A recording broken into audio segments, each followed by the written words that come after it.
Initiate vigilante mode.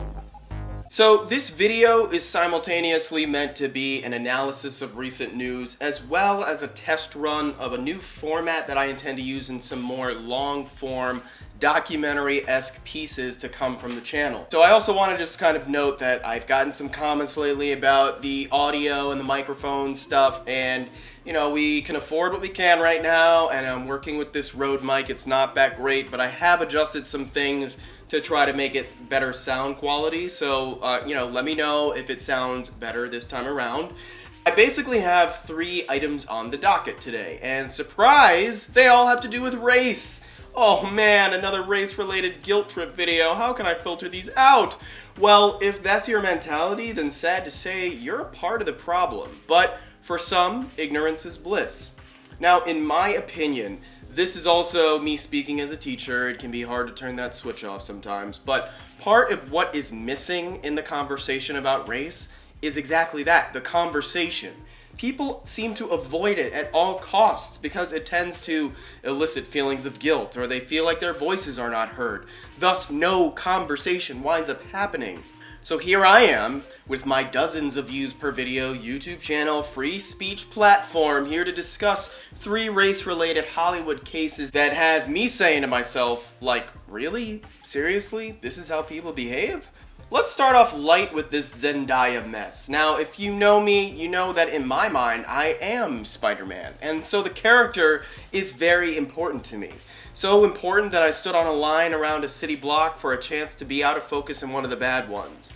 I love Spider-Man, what he stands for, as well as his rogues gallery and supporting characters. Mary Jane Watson is almost synonymous with Spider-Man at this point. She's a major part of the mythos. She's his Gal Friday, his unrequited love, and in many aspects, his closest ally. With the recent revamping of the character in 2016's Captain America Civil War, thanks to Sony and Marvel's ability to share, at least someone's doing that, we have Tom Holland now inhabiting the role of the legendary Peter Parker, and so far so good. The kid's doing a great job. Now, if you look or have seen any of the Comic-Con footage or some of the stills that I'm going to show, the sense that I get is that the film will actually take on a sense of ethnic authenticity.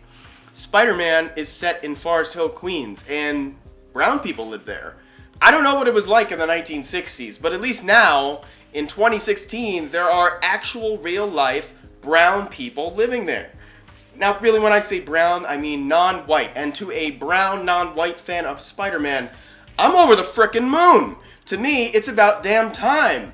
But why am I scratching my head, confused, when I'm hearing all of this backlash over Zendaya, an established Disney star, being cast in the film?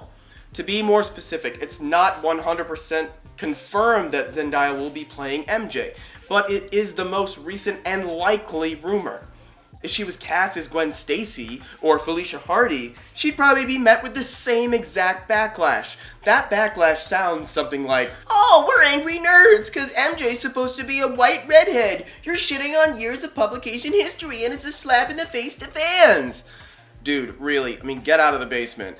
I'm a little confused. Is it her skin or is it her hair? Have you ever heard of hair dye or a wig?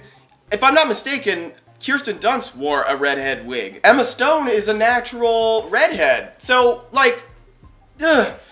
I won't be the first or the last to display this picture of this beautiful young woman with dyed red hair, and it looks great. She's also a mixed race person. Biracial, I believe. To many, that means the best of both worlds. But for those who are complaining about Zendaya being black, she's half white. It's just all superficial nonsense.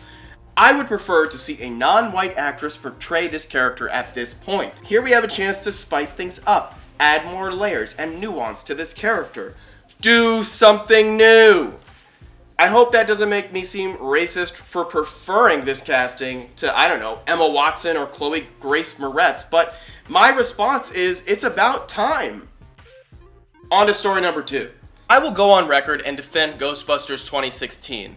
Was this a phenomenal, unforgettable remake to end all remakes? Fuck no. But I had fun with it. I wasn't taking it as seriously as everyone else, and I'm also not a purist of the original film. like many are. I'm not going to pretend that the original is so sacrosanct of an artifact. It's fun. Yeah, I mean, it's pretty good, but I personally thought it deserved an update. So, the woman hate notwithstanding, didn't seem to be enough for some. No. Leslie Jones, the only black female star of the film, unjustly became a target for some jerk-off on Twitter comparing her to gorillas, calling her racial slurs, and ostensibly humiliate her to the point of driving her off of Twitter. Shameful. Is this what social media has become? Is this what it has always been? I think the freedom of speech and expression is a beautiful thing, but this takes it to another level. It would also be really nice to see some support from the other members of the Ghostbusters film. I mean, maybe I just missed some of that, but I haven't seen any of the other cast members defend Leslie Jones.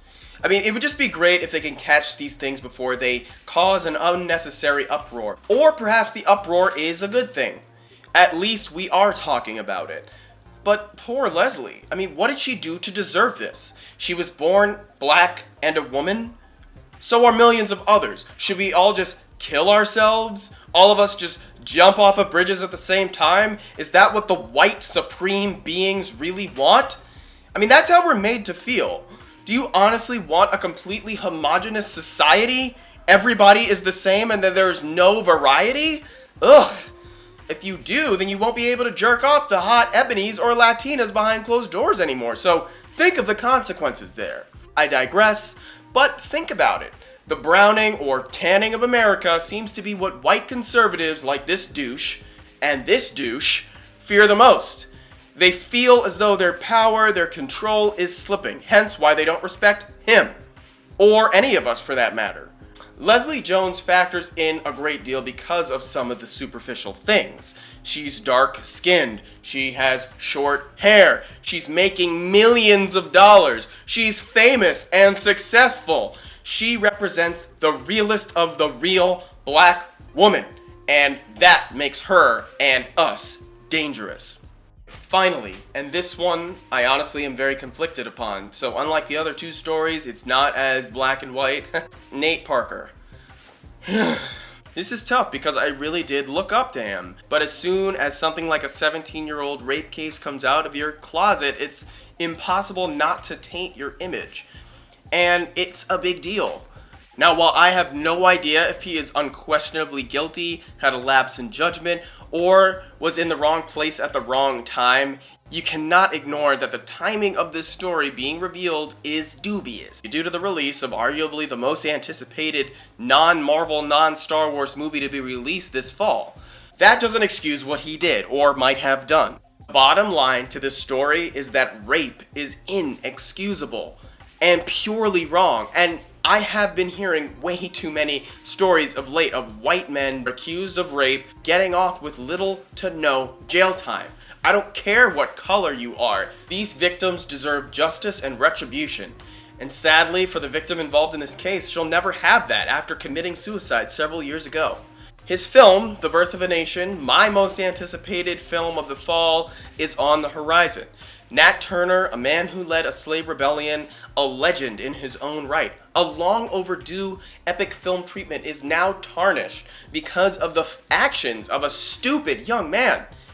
Anthony Anderson and Harry Belafonte, they've come out to support him, but I don't know. I don't know at this point. I mean, we'll have to see. It's a hung jury for me. So those are my thoughts on some of these race-related cases in Hollywood right now. Now, there's more to come on this topic because, I mean, it is such a huge topic. I'm just being honest. I don't want anybody to be offended, like I'm being racist or unfair to anybody. At least I'm not comparing people to gorillas and other things like that. So yeah.